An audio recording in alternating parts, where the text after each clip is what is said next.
പത്രവിശേഷമായി T K Rijith ചേരുന്നു. Rijith, good morning. Good morning for പത്രവിശേഷം.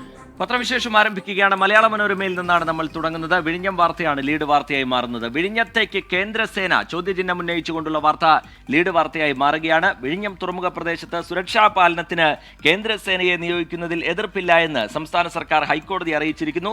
ഇക്കാര്യത്തിൽ കേന്ദ്ര സർക്കാരിന്റെ നിലപാട് കോടതി തേടിയിരിക്കുകയാണ്. കേന്ദ്രസേനയെ നിയോഗിക്കുന്ന കാര്യത്തിൽ കേന്ദ്ര സംസ്ഥാന സർക്കാരുകൾ ചർച്ച ചെയ്ത് അറിയിക്കാൻ ജസ്റ്റിസ് അനു ശിവരാമൻ നിർദ്ദേശിച്ചിരിക്കുന്നു. ഹർജി 7-ന് പരിഗണിക്കാൻ മാറ്റിയിരിക്കുന്നു. അതാണ് ലീഡ് വാർത്തയായി മാറുന്നത്. എതിർപ്പില്ല എന്ന സംസ്ഥാന സർക്കാരിന്റെ നിലപാട് ഹൈക്കോടതിയിൽ അറിയിച്ചിരിക്കുകയാണ്. അതിനുള്ള നടപടികൾ ഏത് തരത്തിലായിരിക്കുമെന്നതുകൂടി ആ റിപ്പോർട്ട് വിശദീകരിക്കുന്നുണ്ട്. കേന്ദ്രസേന വരണമെങ്കിൽ സംസ്ഥാന സർക്കാർ ആവശ്യപ്പെടണം. ചീഫ് സെക്രട്ടറിയോ DGPയോ കത്ത് നൽകിയാൽ സേനയെത്തും. നിലവിൽ രാജ്യാന്തര തുറമുഖങ്ങൾ, വിമാനത്താവളങ്ങൾ എന്നിവയുടെ സുരക്ഷ കേന്ദ്ര വ്യവസായ സുരക്ഷാ സേനയ്ക്കാണ്. വിഴിഞ്ഞം തുറമുഖ നിർമ്മാണ ഘട്ടത്തിലായതിനാൽ CISF-ന് സ്വമേധയാ ചുമതല ഏറ്റെടുക്കാൻ കഴിയില്ല എന്നടക്കം സൂചിപ്പിച്ചുകൊണ്ട് ആ റിപ്പോർട്ട് പുരോഗമിക്കുകയാണ്. മന്ത്രിയുടെ പ്രതികരണം കൂടി അതിനൊപ്പം ചേർത്ത് നിർത്തുന്നുണ്ട്. ബാഹ്യ ഇടപെടലില്ല, മന്ത്രി ആന്റണി രാജു എന്ന തലക്കെട്ടോടുകൂടിയാണ് റിപ്പോർട്ട് ഇടം പിടിക്കുന്നത്. വിഴിഞ്ഞം സംഘർഷത്തിൽ ബാഹ്യ ഇടപെടലുണ്ടെന്ന് കരുതുന്നില്ല എന്നും അങ്ങനെ ഒരു വിവരം ലഭിച്ചിട്ടില്ല എന്നും മന്ത്രി ആന്റണി രാജു വ്യക്തമാക്കുകയാണ്. ഗൂഢാലോചനയും ബാഹ്യ ഇടപെടലും ഉണ്ടെന്ന് മറ്റു മന്ത്രിമാരും ഇടതു നേതാക്കളും ആരോപിക്കുമ്പോഴാണ് ആന്റണി രാജുവിന്റെ വേറിട്ട നിലപാട് എന്നുള്ളതും ശ്രദ്ധേയമാണ്. അത് പ്രധാനപ്പെട്ട വാർത്തയായി മാറുകയാണ് മലയാള മനോരമയിൽ. ആർച്ച് ബിഷപ്പിനെതിരെ കൂടുതൽ കേസെടുത്തേക്കും. വിഴിഞ്ഞം സംഘർഷത്തിൽ archbishop doctor Thomas J ഉൾപ്പെടെയുള്ളവർക്കെതിരെ തുടർന്നും കേസെടുത്തേക്കും എന്നുള്ള വിവരം ഒന്നാം പേജിൽ പങ്കുവയ്ക്കുന്നു. വിഴിഞ്ഞം തുറമുഖ സമരവുമായി ബന്ധപ്പെട്ട സംഘർഷ കേസുകളിലെ പ്രതികളിൽ സ്ത്രീകൾ ഉൾപ്പെടെ 1400 പേരെ തിരിച്ചറിഞ്ഞതായി പോലീസ് വ്യക്തമാക്കുന്നുണ്ട്. ആ വിവരം കൂടി ചേർത്ത് നിർത്തിക്കൊണ്ട് സമഗ്രമായി വിഴിഞ്ഞം വാർത്ത ഒന്നാം പേജിൽ ഇടം പിടിക്കുകയാണ് മലയാള മനോരമയിൽ. കേരള കൗമുദിയിലേക്ക് വരികയാണെങ്കിൽ വിഴിഞ്ഞത്ത് കേന്ദ്ര കാവൽ എന്ന തലക്കെട്ടോടുകൂടിയാണ് ലീഡ് വാർത്ത ഇടം പിടിക്കുന്നത്. സമ്മതമെന്ന് സർക്കാർ കോടതിയിൽ അതടക്കം നേരത്തെ നമ്മൾ സൂചിപ്പിച്ച വിവരങ്ങൾ ചേർത്ത് നിർത്തിക്കൊണ്ടാണ് ലീഡ് വാർത്ത തയ്യാറാക്കുന്നത്. ഖത്തർ ലോകകപ്പുമായി ബന്ധപ്പെട്ട വിഷയങ്ങളും ചിത്രം സഹിതം ഒന്നാം പേജിൽ ഇടം പിടിക്കുകയാണ്. ഇന്നലെ നടന്ന ഗ്രൂപ്പ് എച്ചിലെ അവസാന മത്സരത്തിൽ പോർച്ചുഗലിനെ 2-1 തോൽപ്പിച്ച് ഏഷ്യൻ ടീമായ ദക്ഷിണ കൊറിയ പ്രീ ക്വാർട്ടറിലെത്തി.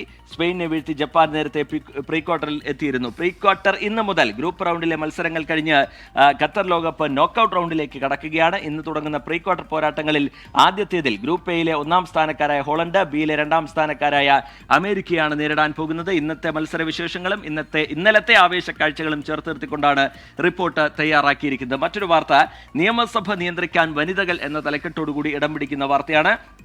തിങ്കളാഴ്ച തുടങ്ങുന്ന നിയമസഭാ സമ്മേളനത്തിനിടെ സ്പീക്കറും ഡെപ്യൂട്ടി സ്പീക്കറും സീറ്റിലില്ലാത്തപ്പോൾ സഭ നിയന്ത്രിക്കാൻ വനിതാ അംഗങ്ങളെ പരിഗണിച്ച് ചരിത്രം സൃഷ്ടിക്കാൻ ഒരുങ്ങുകയാണ് നിയമസഭ.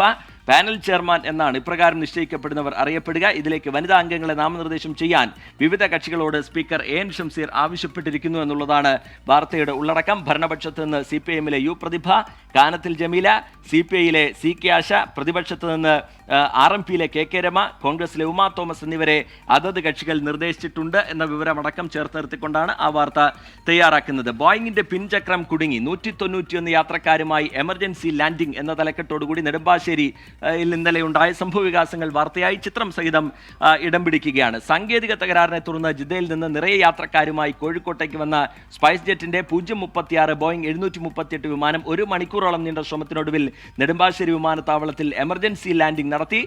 3 കുട്ടികളടക്കം 191 യാത്രക്കാരും 6 ജീവനക്കാരും വിമാനത്തിൽ ഉണ്ടായിരുന്നു. ഹൈഡ്രോളിക് സംവിധാനത്തിലെ പിഴവ് മൂലം പിൻഭാഗത്തെ ചക്രം പുറത്തേക്ക് വരാതിരുന്നതായിരുന്നു പ്രശ്നം. ഇന്നലെ വൈകിട്ട് 6:30 കൊച്ചിയിലെത്തിയ വിമാനം ആകാശത്ത് വട്ടമിട്ട് പറന്ന ശേഷമാണ് 7:20 സുരക്ഷിതമായി നിലത്തിറക്കിയിരിക്കുന്നത്. എന്തായാലും ആശ്വാസകരമാണ്. ആർക്കും എല്ലാവരെയും സുരക്ഷിതമായി എത്തിക്കാൻ കഴിഞ്ഞിരിക്കുന്നു. ആ വാർത്ത ഒന്നാം പേജിൽ വലിയ പ്രാധാന്യത്തിൽ ഇടം പിടിക്കുന്നുണ്ട് കേരള കൗമുദിയിൽ. ദേശാഭിമാനിയിലേക്ക് വരികയാണെങ്കിൽ CPIM നിലപാട് വ്യക്തമാക്കുന്നു. വിഴിഞ്ഞവുമായി ബന്ധപ്പെട്ട് അട്ടിമറി ഭീഷണിയുമായി കോൺഗ്രസും BJP-യും വിരട്ടൽ വേണ്ട എന്ന തലക്കെട്ടോടുകൂടിയാണ് ലീഡ് വാർത്ത ഇടം പിടിക്കുന്നത്.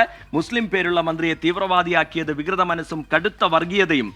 കുറ്റവാളികൾ ആരായാലും അവർക്കെതിരെ കർശനമായ നടപടിയുണ്ടാകും, കേസെടുക്കണം. CPIM മുന്നോട്ട് വയ്ക്കുന്ന ആവശ്യങ്ങളാണ് ലീഡ് വാർത്തയായി മാറുന്നത്. ക്രമസമാധാന പാലനത്തിന് കേരള പോലീസ് പ്രാപ്തമാണ് എന്ന് ആവർത്തിച്ച് വ്യക്തമാക്കുന്നു CPIM സംസ്ഥാന സെക്രട്ടറി MV ഗോവിന്ദൻ ഇന്നലെ നടത്തിയ വാർത്താ സമ്മേളനത്തിലെ വിവരങ്ങളാണ് ലീഡ് വാർത്തയായി മാറുന്നത്. ഒപ്പം തന്നെ കേരളത്തിന് ലഭിക്കുന്ന ഒരു അംഗീകാരം കൂടി ഒന്നാം പേജിൽ ഇടം പിടിക്കുകയാണ്. ഹരിത ട്രൈബ്യൂണലിന്റെ ക്ലീൻ ചിറ്റ്, ശുചിത്വത്തിലും കേരളം നമ്പർ 1 എന്ന തലക്കെട്ടോടുകൂടി വാർത്ത ഇടം പിടിക്കുന്നു.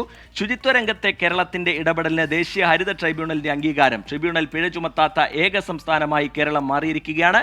മാലിന്യ സംസ്കരണ രംഗത്ത് കേരളം ശ്രദ്ധേയമായ ഇടപെടലുകൾ നടത്തിയതായി ഗ്രീൻ ട്രൈബ്യൂണൽ വ്യക്തമാക്കുന്നുണ്ട്. ആ വാർത്ത ഒന്നാം പേജിൽ നമുക്ക് കാണാൻ കഴിയും. ഓഡിയോ പുറത്ത്, വീണ്ടും കലാപാഹ്വാനം എന്നൊരു വാർത്ത കൂടി ഒന്നാം പേജിൽ ഇടം പിടിക്കുന്നുണ്ട്. കലാപാഹ്വാനമായി വീണ്ടും ലത്തീൻ അതിരൂപതയുടെ നേതൃത്വത്തിലുള്ള വിഴിഞ്ഞം തുറമുഖ വിരുദ്ധ സമിതി.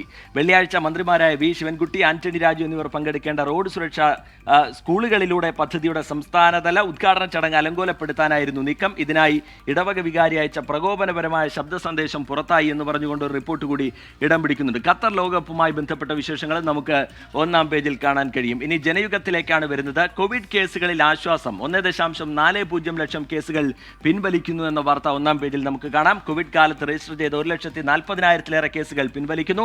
സംസ്ഥാന ആഭ്യന്തര വകുപ്പ് അഡീഷണൽ ചീഫ് സെക്രട്ടറിയെ കൺവീനറായി നിയോഗിച്ച സമിതിയുടെ റിപ്പോർട്ടിന്റെ അടിസ്ഥാനത്തിലാണ് ഇത്തരത്തിലൊരു തീരുമാനം എന്നാണ് ആ വാർത്ത പറയുന്നത്. കോവളത്ത് വിദേശ വനിതയെ കൊലപ്പെടുത്തിയ കേസ് 2 പ്രതികളും കുറ്റക്കാരാണ് എന്ന് കോടതി വിധിച്ചിരിക്കുകയാണ്. ശിക്ഷാവിധി തിങ്കളാഴ്ചയായി ആയിരിക്കും. കൊല്ലപ്പെട്ടത് ലാറ്റ്വിയൻ യുവതി ലിഗയാണ്. അതിന്റെ വിവരങ്ങൾ ഒന്നാം പേജിൽ ഇടം പിടിക്കുന്നുണ്ട്. മറ്റ് വാർത്തകളിലും മറ്റ് പത്രങ്ങളിലും അത് വലിയ വാർത്തയായി തന്നെ ഇടം പിടിക്കുന്നുണ്ട്. സ്കൂൾ കായികോത്സവത്തിന് തുടക്കമായിരിക്കുന്നു. അതുമായി ബന്ധപ്പെട്ടുള്ള വാർത്ത ഒന്നാം പേജിൽ നമുക്ക് കാണാൻ കഴിയും. ഗവർണറുടെ യാത്രാ ചെലവ് ബജറ്റ് വിഹിതത്തെക്കാൾ 9 ഇരട്ടി എന്ന തലക്കെട്ടോടുകൂടി ഇടം പിടിക്കുന്ന വാർത്ത പരിശോധിച്ചാൽ ബജറ്റിൽ അനുവദിച്ചതിന്റെ 9 ഇരട്ടി തുക ഗവർണർ ആരിഫ് മുഹമ്മദ് ഖാൻ വിമാനയാത്രകൾക്കായി ചെലവഴിച്ചെന്ന് രേഖകൾ വ്യക്തമാക്കുന്നു എന്ന് പറഞ്ഞൊരു റിപ്പോർട്ട് ഒന്നാം പേജിൽ ഇടം പിടിക്കുന്നുണ്ട്. ഇനി വീക്ഷണത്തിലേക്ക് വരികയാണെങ്കിൽ, വിഴിഞ്ഞം കഴിവില്ലായ്മ സംബന്ധിച്ചും അദാനിക്ക് വഴങ്ങിയും സർക്കാർ കേന്ദ്രസേനയാകാം എന്ന തലക്കെട്ടോടുകൂടി കോടതിയിൽ സർക്കാർ സ്വീകരിച്ച നിലപാടിനെ വിമർശിച്ചുകൊണ്ടാണ് ആ റിപ്പോർട്ട് തയ്യാറാക്കിയിരിക്കുന്നത്.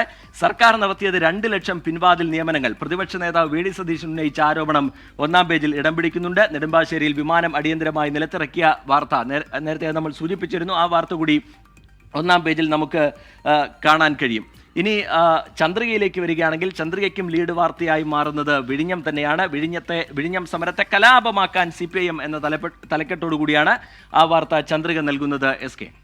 Okay, thank you T K. Rijith, Pathravishesham ഇനി നാളെ ഇതേ സമയം ഈ പരിപാടിയിൽ.